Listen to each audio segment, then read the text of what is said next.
여러분 정말 잘 오셨습니다. 주님의 이름으로 축복합니다.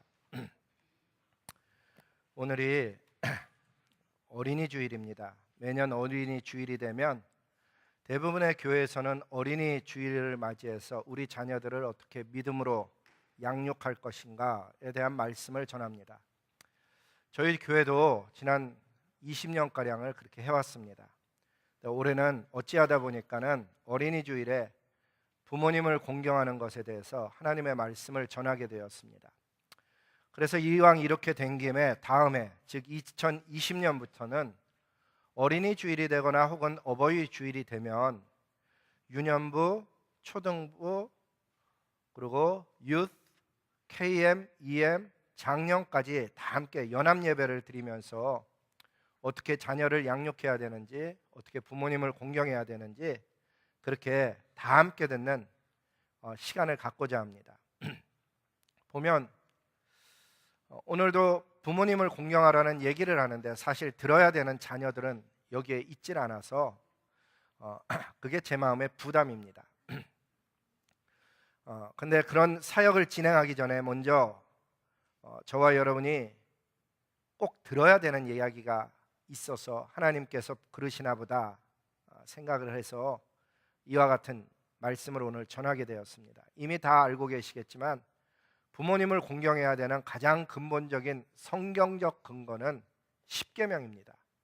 그러니까 십계명에서 우리 부모님을 경외하라, 공경하라 이렇게 말씀하는데 지난 봄철 신앙성장 캠페인 때 다 읽어보셔서 알겠지만 그 이스라엘 백성들이 시내산에서 받은 십계명, 그 십계명의 내용을 다시 리마인딩 시켜주고 있는 내용이 오늘의 본문이었습니다.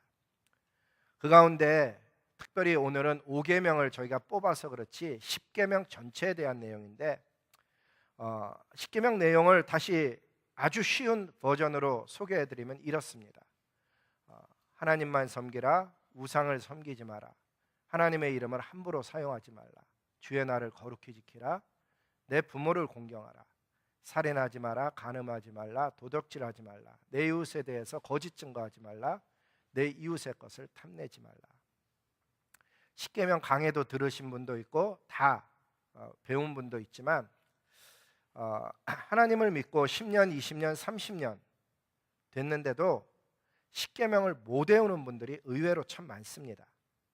제가 예를 들어서 주일날 어떤 분한테 붙잡고 십계명을 순서대로 외워보라 그러면 대부분의 그리스도인들이 알 것 같은데 십계명의 내용을 뒤죽박죽으로는 얘기할 수 있어도 순서대로 이야기할 수 있는 분들을 그렇게 쉽게 만나질 못합니다. 왜냐?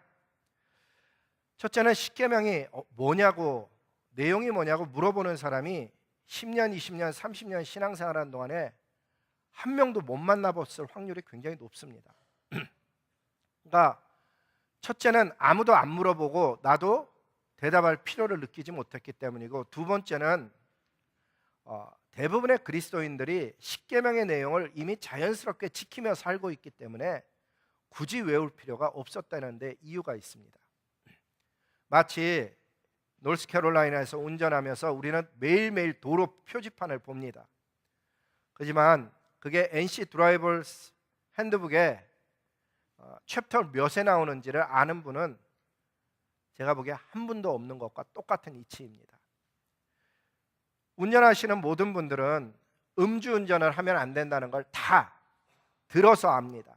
하지만 아무도 음주운전에 대한 조항이 NC 드라이버스 핸드북에 챕터 몇에 나오는지 정확히 아는 분은 제가 보기에는 거의 없습니다. 이 NC 드라이버스 핸드북은 거의 100페이지에 해당이 됩니다. 아마 다 그 시험을 봐서 운전하고 계시는데 외우기에는 내용이 너무 많습니다. 챕터 몇에 뭐가 있다. 하지만 십계명은 불과 10개 조항밖에 되질 않습니다. 마음만 먹으면 누구나 당장 외울 수 있습니다. 아예 오늘 이 예배 시간에 저랑 같이 외워서 외우고 돌아가시길 바랍니다. 어떤 분은 외운다 그러면 겁부터 지레 먹습니다. 외우는 거에 대한 자신이 없는 거죠. 근데 옛날 얘기를 하나 듣고 외우면 쉽게 외워집니다. 저도 그렇게 배웠거든요. 옛날 얘기의 내용이 뭔가 하면 옛날에 도둑질을 잘하고 거짓말을 잘하고 남의 것을 탐내며 사는 도거탐이라는 사람이 살았습니다. 이름이 성이 뭐라고요? 도시. 성이 도시고 이름이 거탐입니다. 이 도거탐 씨가 어느 날 복음을 들었습니다. 그래갖고 내 인생 바꿔야지. 앞으로 부모님을 공경하고 살인하지 말고 간음하지 말고 살아야겠다 생각해서 책상 앞에다가 부살간 그렇게 붙였습니다. 도거탐 씨가 부살간이라고 책상 앞에 붙인 거예요. 그날이 얼마나 좋은 날인지 하우이날 이렇게 얘기를 한 거야. 하우이날 얼마나 우리 얘기를 하면 뭘 뷰티풀하다 좋다 그러면 하우라는 걸 앞에 하잖아요. 근데 제가 이거를 그냥 만들어 보면 하우이날 어떤 날 하우이날 부살간이라는 것을 붙인 도거탐 씨에 대한 이야기입니다. 이게 십계명입니다. 어떻게 그렇게 되냐면 제일 첫 줄에 나오는 하나님만 섬기라. 우상을 만들거나 절하지 말아라. 그 우자가 들어가죠. 그 다음에 하나님의 이름을 함부로 사용하지 말아라. 주의 날을 거룩히 지키라. 부모를 공경하라. 살인하지 마라. 간음하지 말라. 거짓 증거를 하지 말라. 그 다음에 맴매하지 말라. 탐내지 말라. 그래서 금방 외우겠죠. 하우이날 어떤 날? 하우이날. 굉장히 좋은 날이에요. 하우이날. 굉장히 좋은 날. 뭐를 결심했다고요? 부살간. 이렇게 살지 말아야지. 누가? 도시. 도거탐 씨가 그렇게 생각했다는 거예요. 자, 그러면 우리 다시 한번 따라해 보세요. 하우이날. 어떤 날이라고요? 하우이날. 보통 우리는 얘기할 때 How beautiful it is this day 뭐 이런 얘기 하잖아요. What a beautiful day 뭐 이런 얘기를 하듯이. 근데 how 이날 그냥 얘기하는 거예요. how 이날. 그리고 그 다음에 하는 게 내가 뭐를 결심했다고요? 부살감. 누가 했다고요? 도거탐 씨가. 그러니까 도적질하지 마라, 거짓말하지 마라, 탐내지 마라. 맨 마지막 세 개예요. 도거탐. 뭘 붙였다고요? 부살감. 언제? how 이날. 자, 그러면 저거를 꺼주시기 바랍니다. 자, 그러면 여러분에게 물어보는 거. 어떤 날? 하우이 날. 뭐를 결심했다고요? 부살감. 누가 했다고요? 도거탐. 어렵지가 않죠. 예. 저랑 같이 공부하면 우리 핵심 성경 정리반에 오신 분들 다 배워서 알지만 얼마나 쉽게 배우는지 몰라요. 우리 꼬마 애들 지난주에 배웠는데 저를 만나자마자 토요일 날 그러더라고요. 거기에 보면은 무슨 얘기가 나오나 어린아이들은 배워갖고 아는 거야. 거기 보면은 원래는 아사 임금님, 여호사밧 임금님, 요아스 임금님 이렇게 하는데 그거를 한꺼번에 갖고 아싸라고 배우는 거예요. 그러니까 아싸비아 그것처럼 아싸, 그 다음에 여호수아, 그 다음에 우시아 임금님, 히스기야 임금님, 요시야 임금님. 거기도 우시기야 이렇게 배워갖고 6명 왕의 이름을 금방 외우는 거예요. 그러니까 왕의 이름 외우는 것도 그렇게 어려운 이야기가 아니듯이 오늘도 어떤 날이라고? 인생이 변한 날, 하우이 날. 근데 하가 뭐라고요? 하나님만 섬기라. 우상을 섬기지 마라. 이 이름을 함부로 사용하지 말라. 그 다음에 날, 주의를 거룩히 여기라. 하우이 날. 뭐를 결심했다고요? 부살간. 부모를 공경해라. 살인하지 말라. 간음하지 말라. 누가 그걸 결심했대요? 도거탐 씨가. 도적질하지 말하지 마라. 탐내지 마라. 10개를 외우는데 몇 분 안 걸리는 거예요. 근데 이거를 몇십 년간을 안 외워갖고 예수님 믿은 지 20년, 30년이 됐는데도 순서대로 한 번도 얘기를 해보지를 못했던 거죠. 근데 오늘 완전히 배워갖고 가는 거예요. 하우이날, 부살간, 도거탐 씨가 그런 결심을 했대더라. 이렇게 외워놓으면 절대로 잊어버리진 않아요.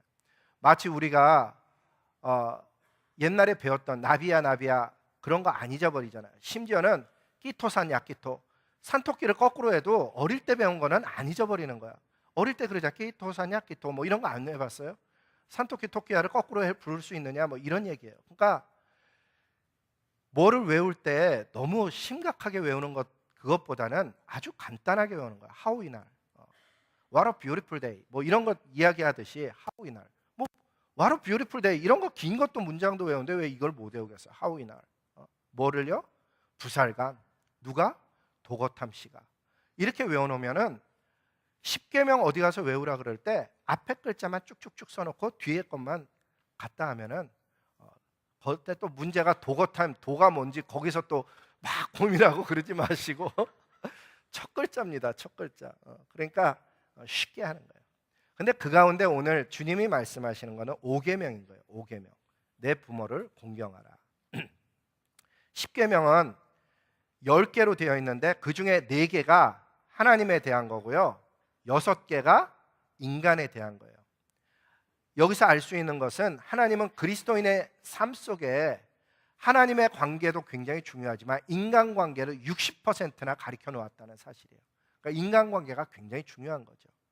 하나님에 대한 관계 정상으로 하려면 5개, 5개 해야 될 것 같은데 하나님은 4개는 하나님에 관한 것, How 이날, How 이날 이 4개를 가르쳐줬고 그 다음에 6개, 부살간, 도거탐을 우리 인간관계를 가르쳐준 거예요. 그래서 인간관계 중에 가장 먼저 한 게 부살간, 부모님을 공경하라를 으뜸으로 내세워놨어요. 이 순서도 잘 보면 의미가, 십계명 강해 때 들어보시면 알겠지만 의미가 있는데 으뜸으로 내세운 것이 부모님을 공경하라요. 그 의미는 뭔가 하면 다른 모든 일 다 잘해도 아이를 잘 길러도 와이프를 사랑하고 남편을 공경하고 살아도 부모님, 자기를 길러준 부모님을 돌아보지 않고 살고 있으면 인간으로서의 도리를 다하지 못하고 있다라는 것을 알 수가 있죠. 하나님께서는 그리스도를 따르는 우리 모두가 육신의 부모를 어떻게 대하고 있는지, 연로하신 부모님을 내가 돌보고 있는지에 하나님은 관심이 많으시다는 걸 알 수 있어요. 여러분, 특이한 것은 뭔가 하면 10계명 중에 자녀에 대한 계명이 전혀 언급되지 않고 있다는 거예요.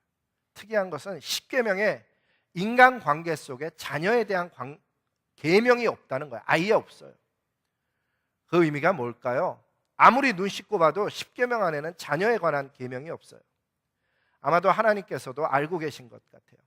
그게 뭔가 하면 10계명에서 굳이 언급하지 않아도 우리는 지나치다 할 정도로 자기 자녀를 끔찍하게 사랑할 것을 하나님이 알고 계셔서 하나님이 거기에 대해서 언급하지 않은 것 같아요. 듣기에는 좀 거북하고 어색하게 들릴 수도 있지만은 우리가 배우자를 사랑하는 것만큼 혹은 내 자녀를 위해서 희생하거나 재정적으로 시간적으로 드리는 것의 절반, 아니 10분의 1만 우리 부모님께 해드려도 우리는 아마 소문난 효녀가 되지 않을까 생각해요.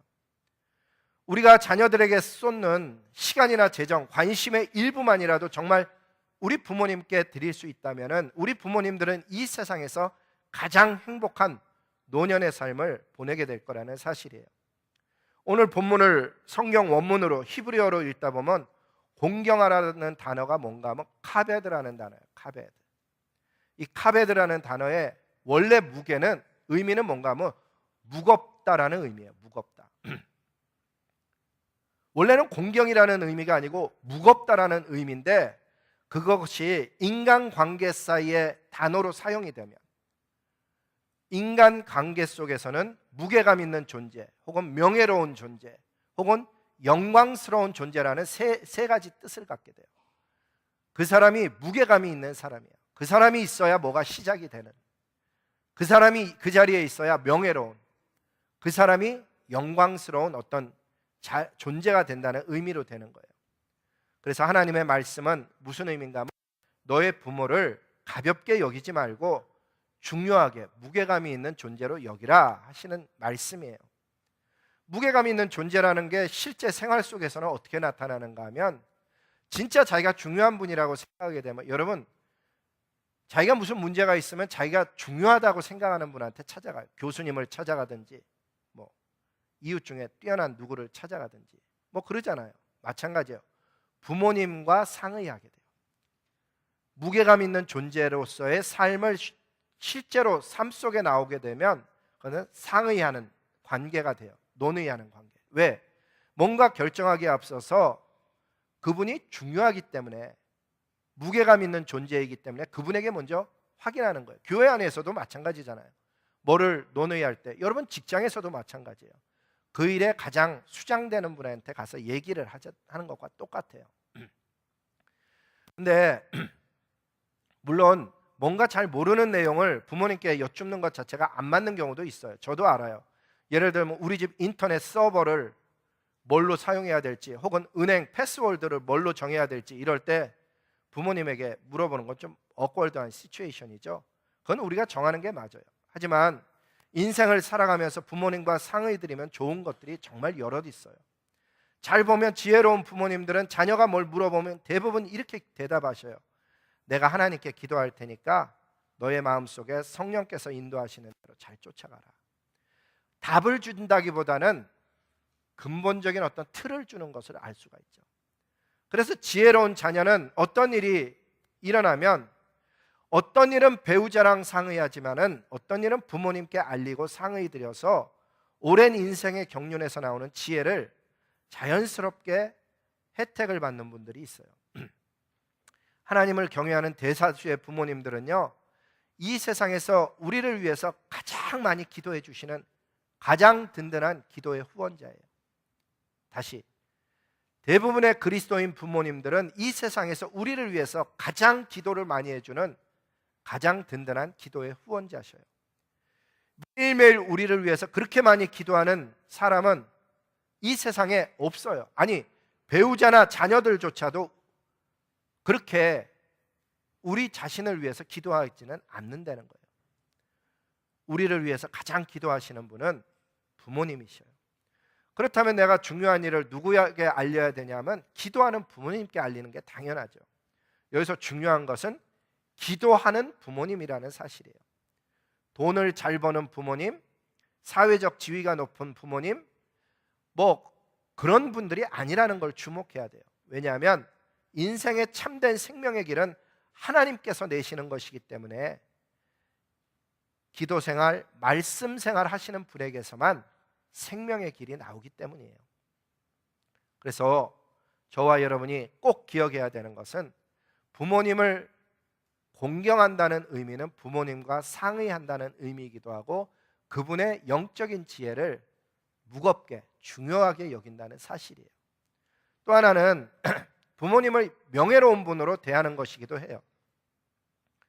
부모님을 공경한다는 것은 부모님에 대해서 좋게 말할 뿐만 아니라 명예롭게 이야기해 드리는 것이 포함이 돼요. 어느 부모님이나 마찬가지듯이 완벽한 부모님은 세상에 없어요. 마치 완벽한 자녀가 없는 것과 똑같은 거예요. 심지어 한 부모님 밑에 자라나도 자녀들끼리 모여서 부모님에 대한 이야기를 해보잖아요. 저도 우리 부모님에 대한 이야기를 40, 50 넘어서야 우리 형제들이랑 해보면 부모님에 대한 추억의 이야기가 다 다르다는 것을 알 수가 있어요. 한 부모님 밑에 자라나도 기억이 다 다르다는 거예요. 여러분의 기억 속에 있는 부모님은 어떤 부모님이 자리 잡고 계십니까? 그런데 더 중요한 것은, 내 기억 속에 있는 부모님보다 더 중요한 것은 무엇인가 하면, 우리 자녀 앞에서 내가 부모님에 대한 얘기를 어떻게 나누고 있느냐 하는 거예요. 아마 최악의 경우는, 최악이라고 표현했어요. 그것은 부모님을 못 모시겠다고 아이들 보는 앞에서 싸우는 어른들의 모습일 거라고 저는 생각해요. 물론 솔직하게 할아버지 할머니에 대한 부족한 면이 아이들과 나눠져야 되는 면도 있죠. 우리 할아버지는 이랬어, 우리 할머니는 이랬어, 얘기하잖아요. 하지만 우리 자녀들이 할아버지 할머니에 대한 존재를 인식하는 그 순간에 우리 가정의 짐이라든지 우리 가정을 힘들게 한 사람이라는 것이 아니고, 정말 우리 모두가 자랑스러워하는 분, 그 자랑스럽다는 것은 뛰어났기 때문이 아니고 그분이 계셨기 때문에 우리가 있다는 의미예요. 자랑스러운 분, 그리고 우리 할아버지 할머니도 자녀들을 바라볼 때 내가 명예롭게 살았구나, 최선을 다해서 살았구나라고 느낄 수 있게 해주는 것이 대단히 중요하다는 거예요. 하나님께서 저와 여러분에게 부모를 공경하라고 했을 때는 너를 양육한 내 부모님을 중요하게 명예롭게 여기라는 의미라는 거예요. 부모를 공경한다는 것은 명예롭게 여기라는 의미라는 거예요. 우리가 그분을 영광스러운 존재로 여겨야 되는 이유는 우리를 위해서 자신이 가진 모든 것을 주셨기 때문이에요. 이제 동영상을 하나 볼 터인데 우리를 위해서 아낌없이 희생하시는 분들의 모습이 그 동영상 속에 나와져 있어요. 저와 여러분 대부분은 분에 넘치는 부모님의 사랑과 희생을 일방적으로 받고 먹고 자라난 세대예요. 우리 동영상을 한번 같이 보시기 바랍니다.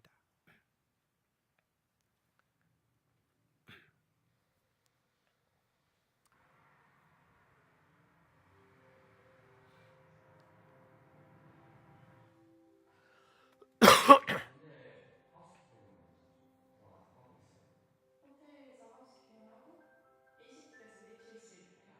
정신적으로 힘든 면도 분명히 있어요. 내가 여기까지 와서 왜 이걸 하고 있지? 이런 것도 분명히 있고 안 된다. 그래서 잠깐 제가 막 울면서 좀 이렇게 매달렸어요. 사슴들이지. 저희 어머니는 취업 준비를 취업을 너무 했었고 저는 지금 안 가면 진짜 제 꿈이 다 무너질 것 같은 거예요. 그래서 해결하기가 하지만 어찌 보면 좀 냉정한 거였고 치만 안 된다고 해서 너무 서운하더라고요. 그래도 돈을 누가 제 인생을 바라보고 싶어서 일할 때는 가족들이랑 밥 먹으러 진짜 너무 그리워요. 먹고 싶은 거 학교에서 다 먹고 맛있는 것도 해주고 막 이랬었는데 그게 안 되니까 그러니까 먹을 때 그냥 겉절이를 좋아해요.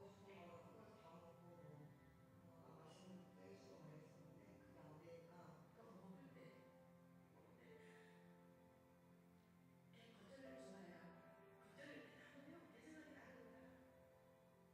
같이 앉아있는 거 사인 테이블이요. 꿈을 위해 선택한 낯선 곳에서의 생활. 당연했던 일상들이 사무치게 그리워집니다. 우린 꿈을 향해 달려가는 청춘들에게 특별한 선물을 하기로 했습니다.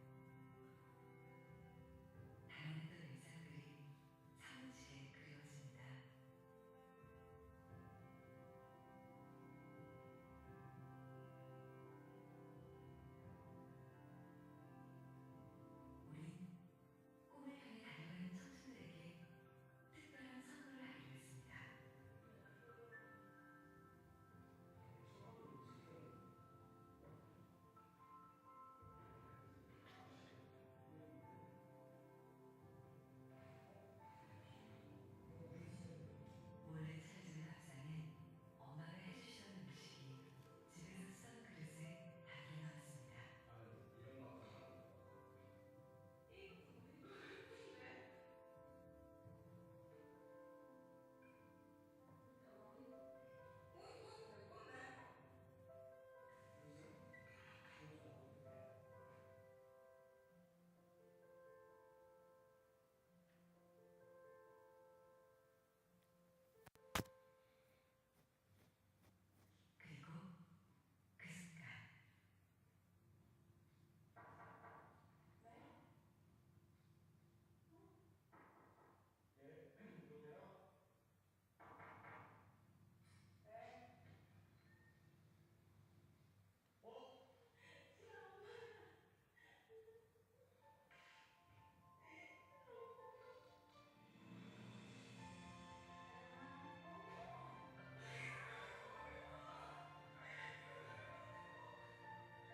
그리고 그 순간 좀 내용이 기니까 여기까지 보죠.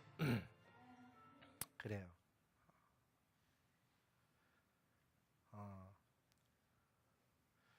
우리도 유학 생활을 하고 다른 땅에서 살고 있기 때문에 좀 더 다가오는 내용이죠.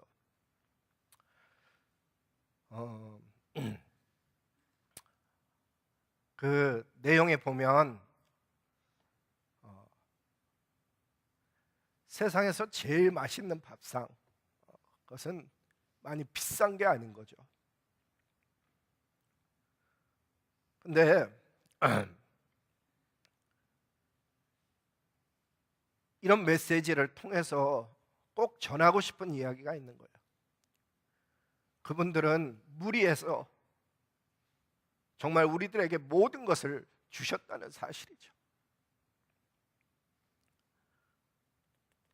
가진 것이나 누려야 될 모든 것을 자녀들을 위해서 내어주셨는데, 그렇게 사랑을 받고 자란 우리들은 부모님께 밥 한 번을 제대로 못 차려드리는 그런 삶을 살아가는 거예요. 한 해가 되고 두 해가 되고 세 해가 되고.